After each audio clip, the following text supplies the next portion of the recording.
Hi. For the next half hour or so, we are going to visit about the book Multi. I'm Paul Nixon, and I wrote this book a couple of years ago.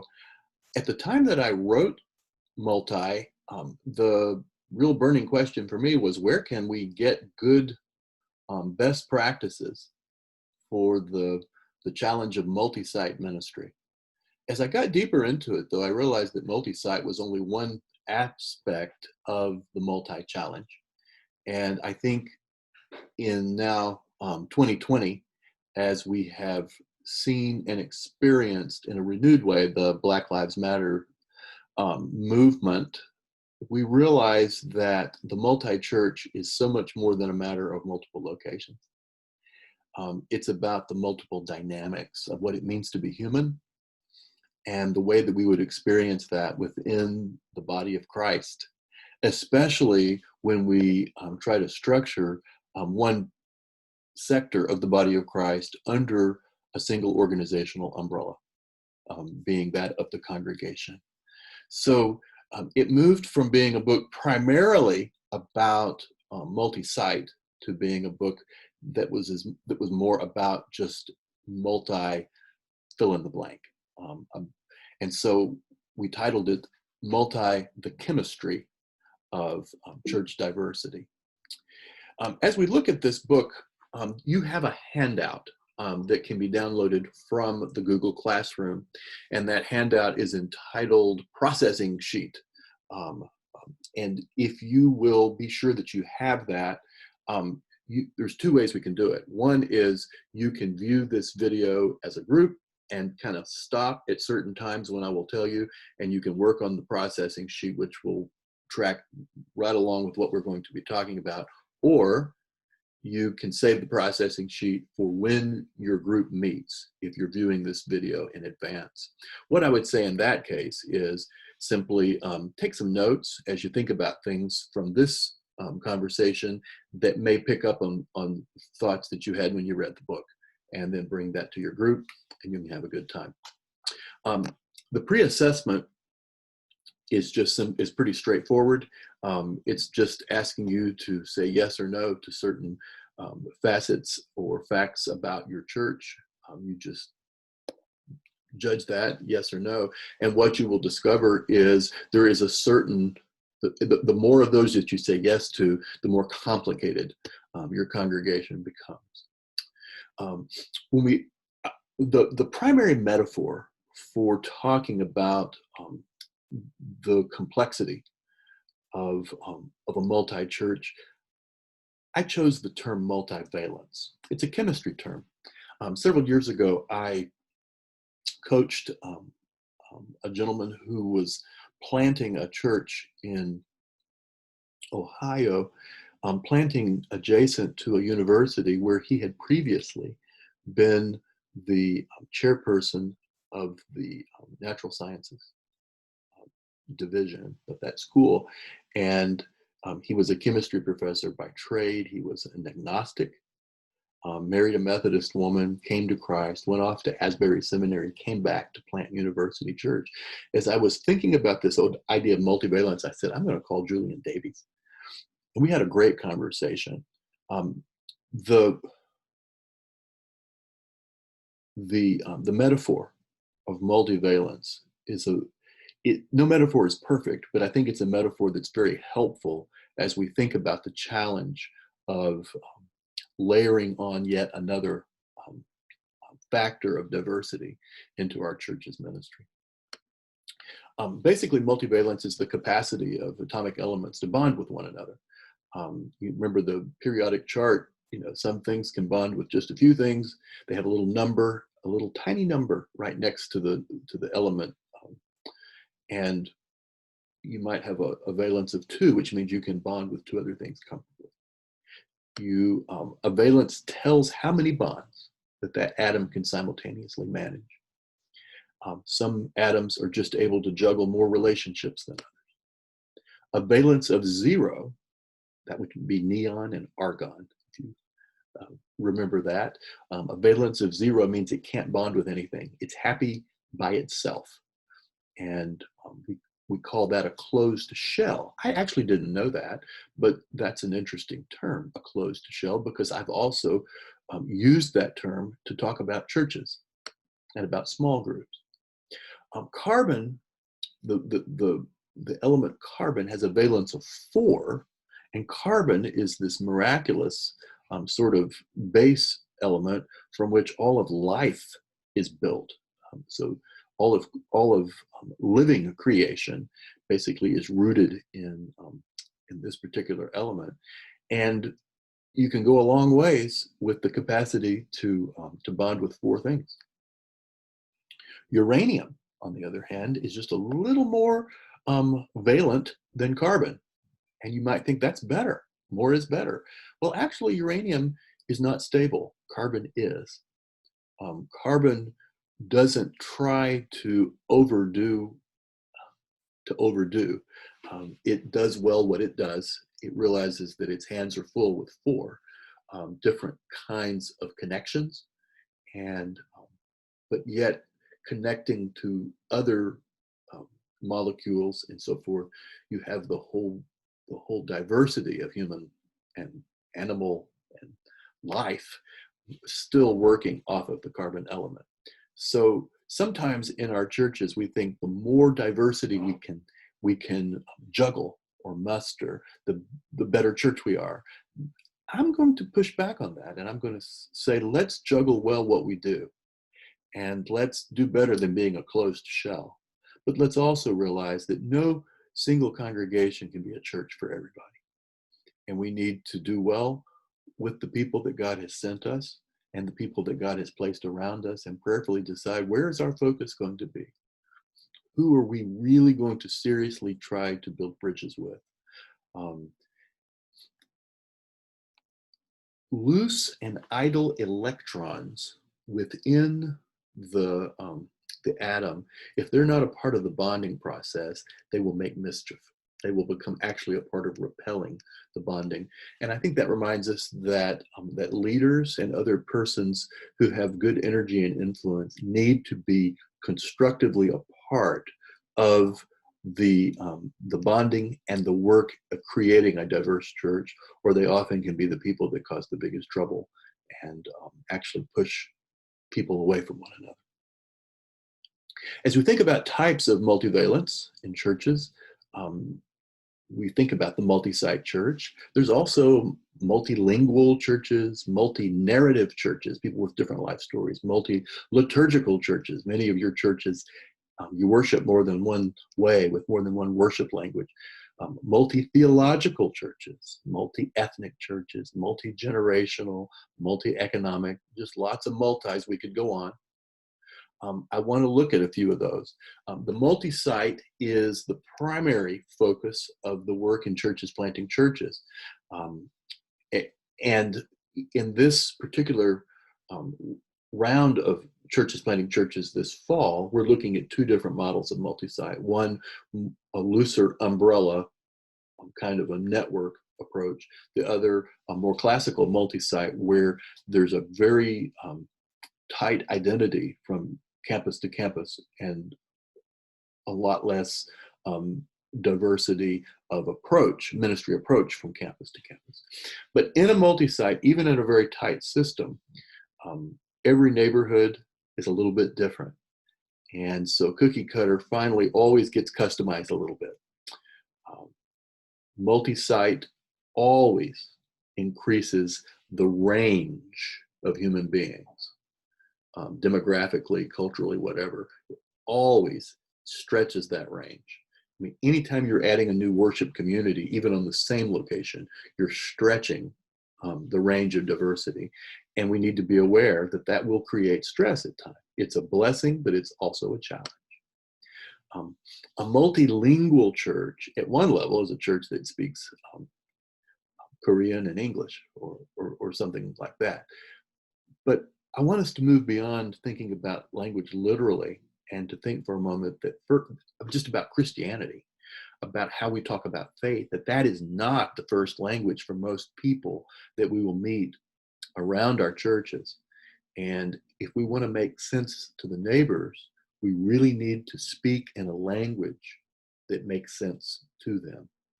And that means we need to be immersing ourselves in community and understanding what people care about, what they're talking about, and how they talk about it. Where are the passions? Where are the pains?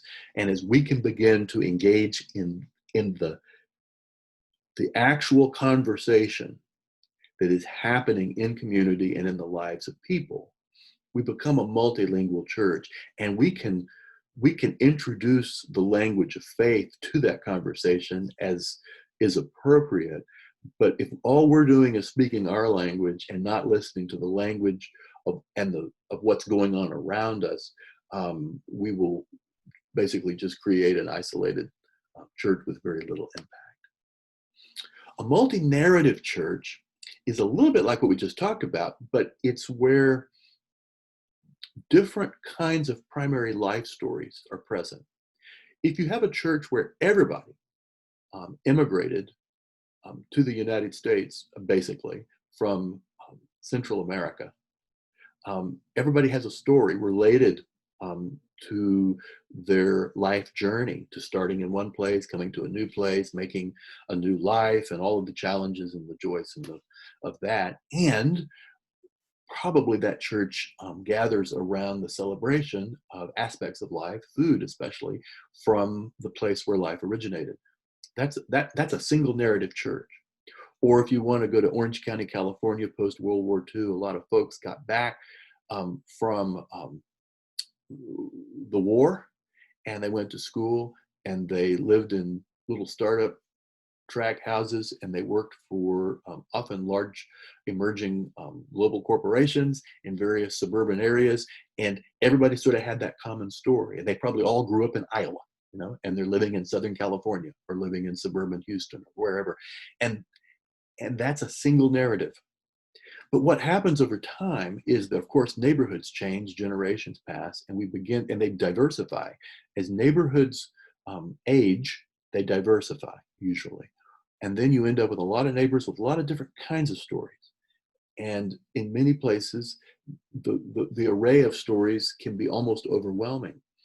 And a multi-narrative church is a church that's able to honor and to juggle multiple stories, multiple primary life stories that may at times feel a little bit challenging one to the next.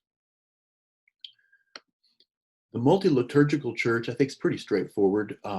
We worship in different ways. In most churches that have multiple services, there is some range in terms of the difference. As we have added on the online understanding of what worship is, and I'm still not sure we understand what we're doing online and how exactly that is worship, especially since sacraments are sort of hard to pass through computer screens and so forth. The liturgical is definitely being stretched in terms of our understanding of what worship is.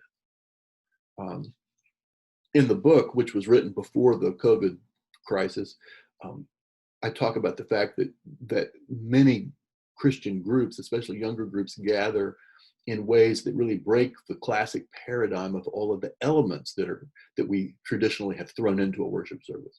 And you can find churches that gather with or without certain elements, such as an emphasis on group singing, which for many of us, we can't imagine worship without group singing. Until now, we've had to imagine it because it's illegal in California, because you're going to kill your neighbor by breathing, across the room. So multi-liturgical is just the idea that there are different sort of ways that people gather to worship.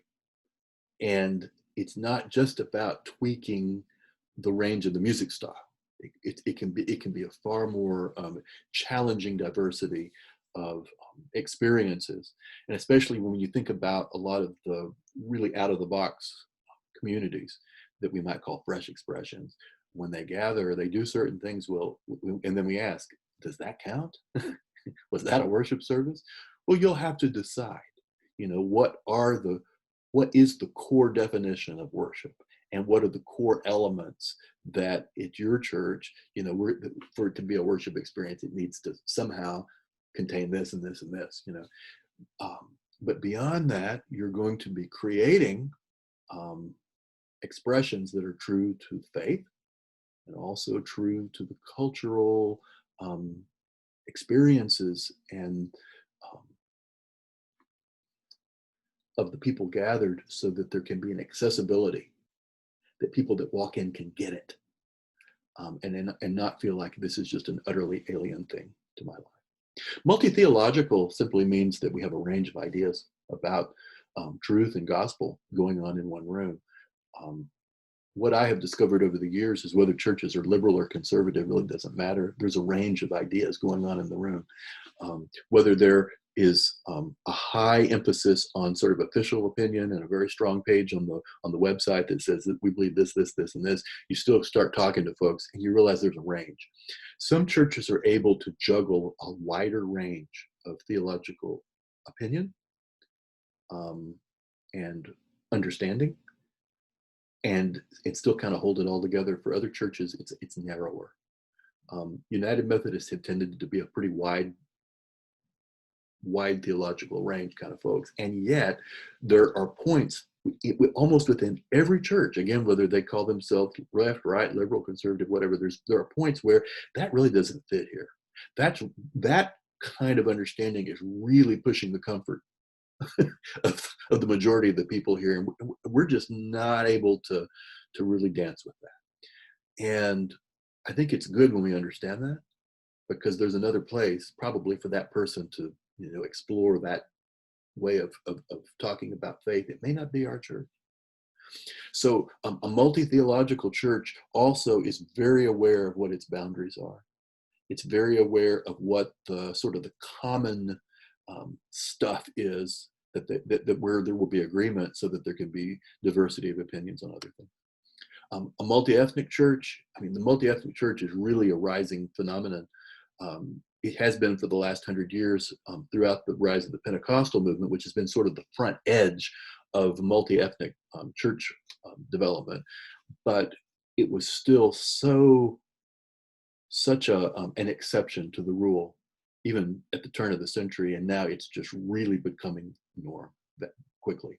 And one of the tricks with multi-ethnic is that whenever there is a significant ethnic group in the room that really begins to be dominant, and almost inevitably, if white folk are in the room, there's going to be some dominance. It's inevitable.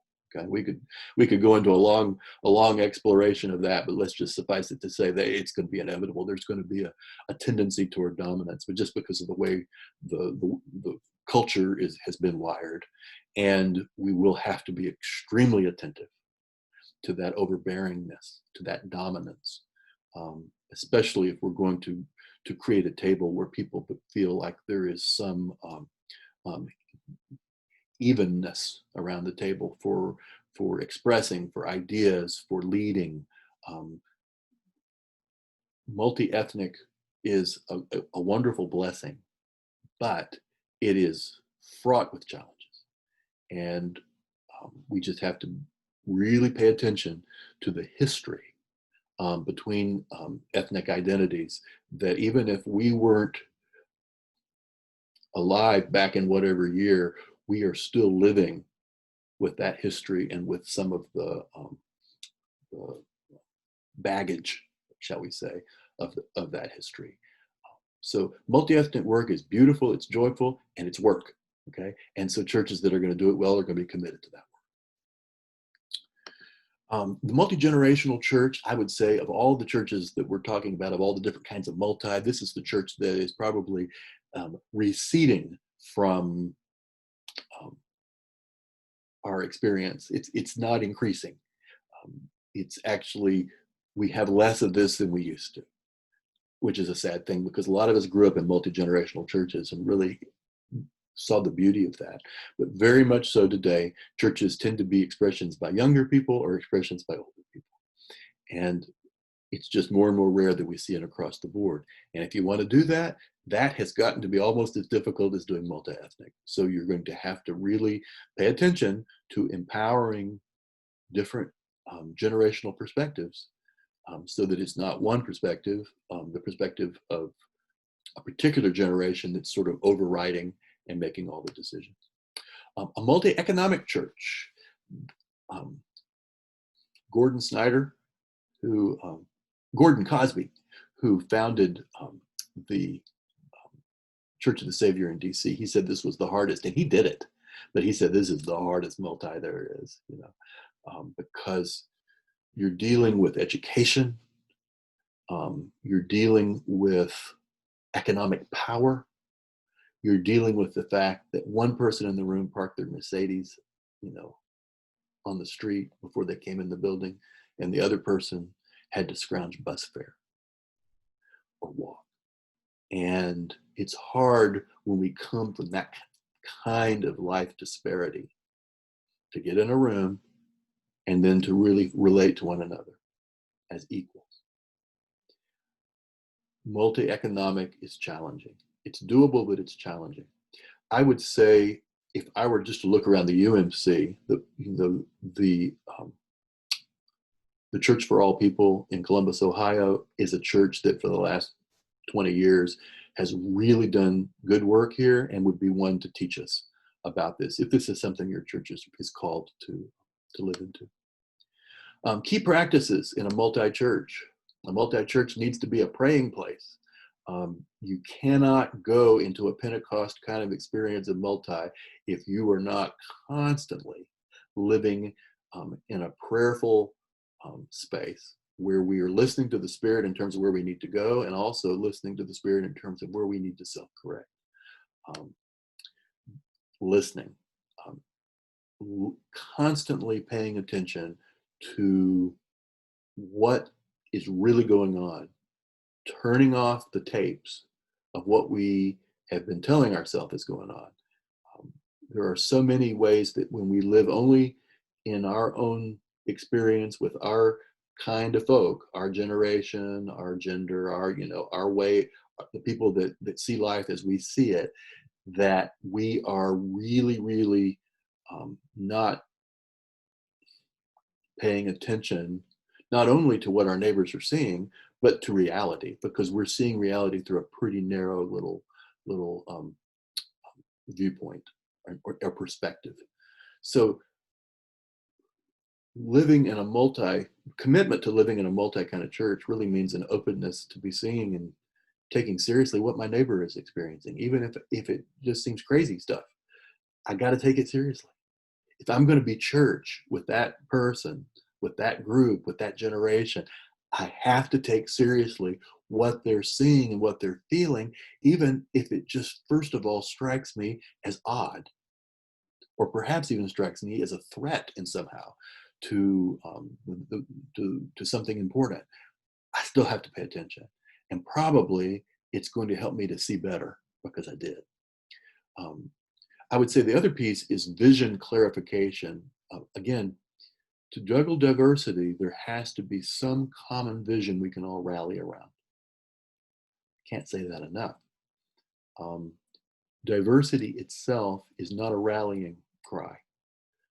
Diverse churches rally around other unifying points of vision.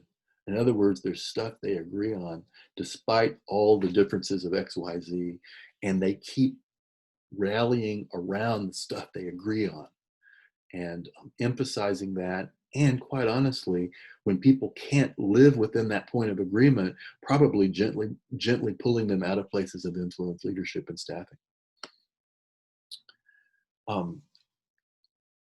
I have used the theory U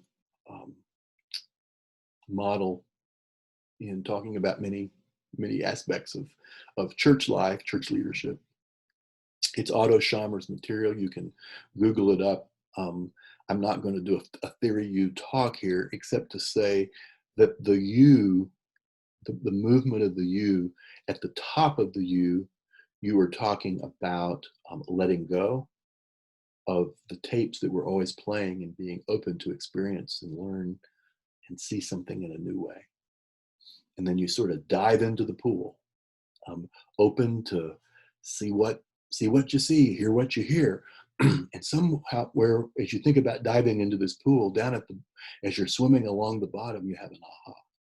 You experience something in a new way, or you may think about a possibility for ministry in a new way because you've just stopped telling yourself the same stuff over and over again, and you've just opened yourself to see what's going on. And then out of that, you come out and you innovate, you try new things. Okay, that's the movement of a you. Corporations can do it, churches can do it, so forth. I want to think about the beginning of that process, which is a constant process in the life of a multi-church. Thinking about it in terms of in mystic theology, the apophatic movement, letting go, seeing with fresh eyes, holding the mystery or the conundrum of what's it, what are we not understanding here about our neighborhood, about what it's going to take for faith to make sense in this context and so forth. Holding the mystery as a treasure. And that's an interesting idea, to hold the mystery of what it will be required of us as a treasure to be discovered, and not as a quick math problem that's going to be solved in a few minutes or solved in a Saturday planning retreat. At the bottom of the U, Otto Schammer would talk about this experience of presencing. We would call it a Holy Spirit encounter, but he talked about presencing, even as a secular guy. There's almost a theological dimension here, and it's the kairos moment. It's the moment of aha. It's the moment when we finally are able to see something differently because we have been open to look and to see.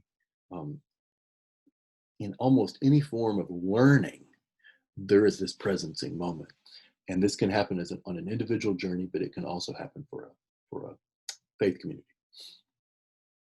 I recall in my own ministry story, I was with a church that we were dealing with kind of a stuckness because we had outgrown our facility. We didn't know what to do. We just felt like we had hit a wall. And the presencing, the kairos moment, was the discovery that we could be in two places and still be one church. The fact that we could buy land 8 miles away and be there and here was the most amazing aha that I've ever experienced in community with a group of people that we thought we were up against a wall, and there was no wall there. There was no wall. The wall was a mental construct that we had. It was not it was our imagination. It was our paradigm. And by opening up that as one paradigm gave way, there was just this obvious thing sitting right in front of us, which was the possibility of starting ministry in a second location. That was a kairos moment. And if we had just kept framing our problem as, how are we going to get more parking for this building? How are we going to add land for this building? We would have never been able to get to that kairos moment. When you get to that moment, though, you got to do something with it. And what happened with us was we bought that land in 2 weeks. You got to act fast. And so it's living with clarity and boldness into the future that God is revealing, and you get with it. Now, the fact of the matter is, typically you're not going to be buying $1 million piece of land in 2 weeks. Usually, at the point of the aha, you're going to try something that you can do quickly, because pulling a lot of money, we happen to have $800,000 in the bank because the person had left us their estate. But if we had not had that, we would have had to have innovated in much more inexpensive ways. And usually, the attempts that come out of the aha in the early months are going to be very tentative, very experimental, and very cheap. That's typically the way that innovation happens. One of the best conversations that I had in writing the multi-book was visiting with a church leadership team in Toronto. It's a church that I have worked with for more than a decade. It is a multi-ethnic church that was early on was a vast majority of the church were second generation um, Cantonese language folk, which means they grew up speaking Cantonese. Their parents had immigrated from Hong Kong to Toronto, and they were a part of a Baptist church, a big Cantonese language Baptist church in downtown Toronto. Well, these kids grew up and they went to school, and they're living in the suburbs, in the northern suburbs of Toronto, in a community called Markham. And they decided they wanted to plant a church there, for their generation and for their community, and not have to drive downtown. But the other thing is that they were they were speaking English at home. They were marrying people of different ethnicities in some cases, and they were certainly working across multi-ethnic lines, going to school, and they wanted to create a church that looked like Markham, Ontario, which is one of the most multi-ethnic towns around. And so as they did that, they realized that they were kind of caught in this tension between being birthed out of a Cantonese church and wanting to be this multi-ethnic church. And there was kind of an awkwardness there. And one of the breakthroughs, Pastor Andrew Lau nailed it. He said, we've got to name our host culture and not shy away from it or feel like it's something to be hidden. It's good. Every church has a host culture. In their case, it was a pretty virulent strain of Chinese Christianity that was really, really helpful in a lot of ways. There's habits, there's music, there's all kinds of good stuff that we bring with us from a host culture. And that host culture could be a form of Christianity that emerged in slavery or some other kind of significant human oppression. And it was a faith that carried a people through that and then into a promised land of freedom and possibility. So if a church has a Black history, African American heritage, that church, even as it may become multi-ethnic, has great tradition to just hold on to and to celebrate. And even as various folks come around there, there's some stuff that's just good and you just want to share it with the new folks. That could be food, it could be theology, it could be getting up at 5 o'clock to pray if you're from Korea, it could be music, it could be any number of things. It could be a way of engaging the world. So there's certain things that are a part of the host culture that are okay. And there's others that can sort of fade away. But I think every church needs to say, this is some of the good stuff of what's gone on around here. And it may or may not relate to ethnicity, but it's some of the good stuff. And we want to somehow, see an echo of that and to share that. And if it can be a blessing to others, that's good. But a church that has historically been more monocultural is going to have a host culture. And we need to name it. So awareness of that, a commitment to biblical hospitality, basically that we're going to welcome people that do not share that host culture. That is a bold decision in many places. That we are going to intentionally empower leaders who do not share our host culture. That we are going to own certain aspects of the host culture. They can be offered as a gift and celebrated. That we understand that the church belongs to God and not to the host culture. The life of the leader team in a multi-church is always going to be tricky. And because there are going to be people in the team who have more power than others. And if you are white, male, and age 58 with a doctoral degree, you better watch how you so quickly not only dominate the room, but close down the insight and the creativity that room needs. in order for the church that you are a part of leading to go where it needs to go. I'm all of those things. And so if I am a part of a multi-leader team, I have to really, really stay in a place of awareness, self-awareness, that I am lucky to be in a room of people who know a lot of stuff I don't know, who have experienced and who have a wisdom about a lot of things that I don't have, and to really receive that as a gift. Now, you may be a leader who comes from a social place of less power.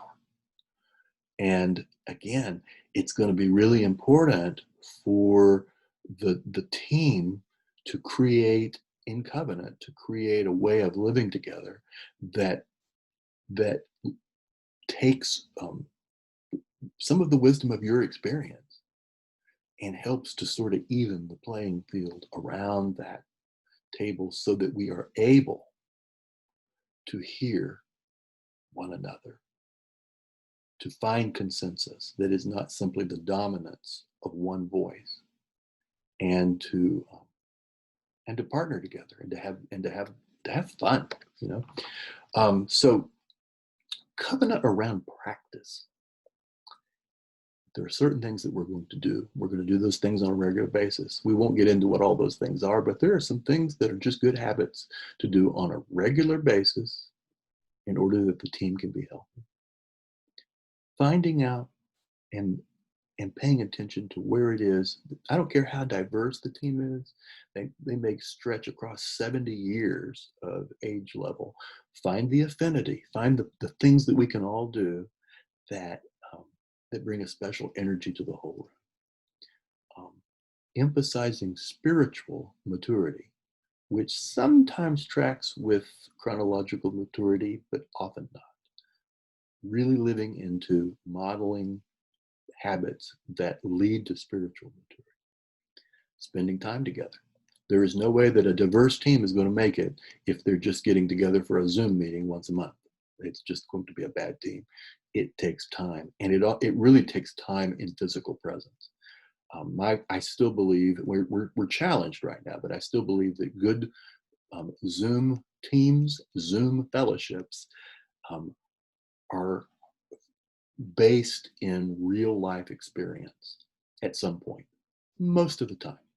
Now, the younger that we get into Gen Z, maybe that's not going to be as true, but I know that certainly for Gen X and older, we need time in relationship, in physical, in a backyard barbecue, at a retreat, around a table, before we're going to function as well as we can function in online gathering. Modeling the valences, so let's say that you decided there's 4 valences that are really important. I'm paying attention to that. Paying attention to that in terms of, do the leaders that we choose, does the voice time that we allow, are we tending to all of the gifts that come from those 4 different groups that we're seeking to bond together. With any team, the team finally becomes greater than the parts. And so even as we come from very particular places, we have to find that common vision that energizes all of us. And until we found that, it's hard to be team first. But we got to find the common thing that we're all about. Trust that runs in 2 directions, flexible alignment. And I think finally, again, honoring the limits. You can't widen the boundaries in terms of diversity forever before the team will break down. So paying attention to what your honest capacity is at this point is important. And everything we just said is true of a sermon process. And I have, especially as you go to multi-site, even if you are going to be video venue and you're going to have the same sermon in different places, just recognizing that the wider the group of people, the more inadequate it will be for one person of one gender, one generation, one ethnicity, one theological heritage. It'll be harder for that one person to speak the gospel week after week after week in a way that's going to be able to feed the whole flock. So that same kind of teaming that was just necessary just to be able to lead well together is probably also going to affect the way we plan worship and the way we do preaching. So there's a paradigm shift here, and especially if you're a senior leader, thinking about a platform and thinking about multiple voices. You are convening a platform where a lot of different things happen, and you're not even the person in charge of all of that. It's a major shift from the pastor as the solo act, or as the star, or as the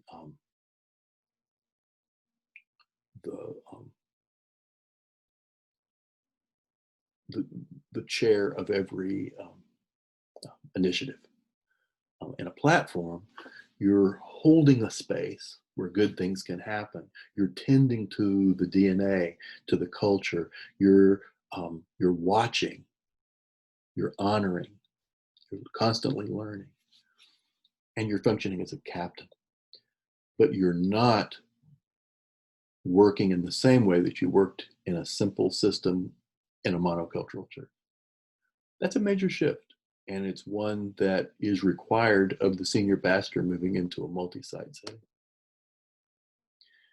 In the handout that we referenced earlier, there are a set of reflection questions for your group, and then also a set of actions to contemplate.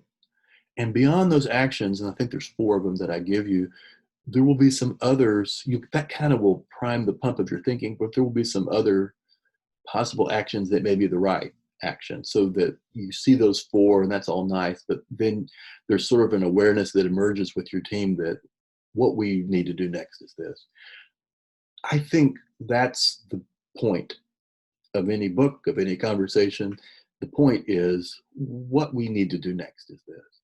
So I would encourage you, as you visit through the contents of the book and the questions on the conversation sheet, that finally you leave with a sense that you have a next agenda, that as a result of this conversation, that you are raising up 1, 2, or 3 things that are important to be on your agenda as leaders, as a team, and then more than just naming those, to say we will meet again to continue that conversation, or we will appoint these 2 people to begin work on this and to call us to account by February or whatever.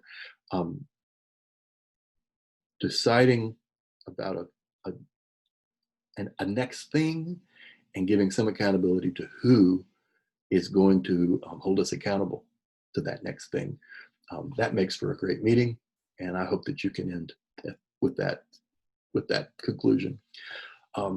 If you have not yet had a chance to get a copy of Multi, my guess is someone on your team has one by now, and maybe they can pass it to you. And it's not a long read, but I think it will help to raise some questions that will be critical as you are seeking to build a foundation, to create a more diverse church, to create new places for new people, and by the grace of God, to hold it all together in a sense of unity.